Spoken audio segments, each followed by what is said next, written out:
of God, the compassionate, the most merciful. I want to talk a little bit about don'ts of the speaking test in the IELTS examination. As a matter of fact, on page 6, written by Dr. Ismail Bagardous.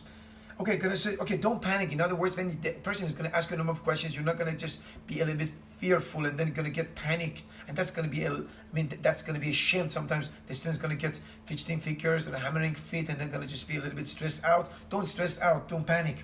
The next one is, don't use fillers like and am. Yeah, that's gonna just ask you a question. There's I should have. Well, these are not the ones that you've got to use as your pause fillers.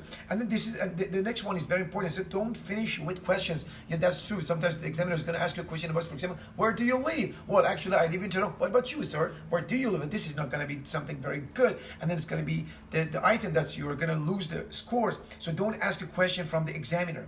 In other words, if you ask a question from the examiner, you're going to lose marks, because it means that you're going to kill the time.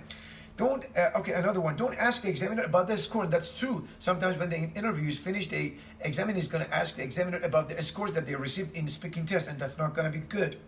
And don't be frightened by the recorder. Yeah, there is a recorder on the desk, and then that recorder is something which is recording your voice and his voice or her voice, the examiner, and then this is not going to be something the matter of frightening for you. You're going to be terrified about that or by that. The next one, don't worry if the examiner stops you. Yeah, that is true, that the examiner is going to stop you or interrupt you during the examination, and then you're not going to be worried about that. And don't worry about the grammar. Don't be that much fussy about it. And don't speak so slowly or too slowly and too fast. Sometimes you speak very fast and too slowly, like the way that I'm doing right now while I'm just teaching, because the video is going to be that much short. So remember that if you speak naturally or normally, you're going to get a good score in that way.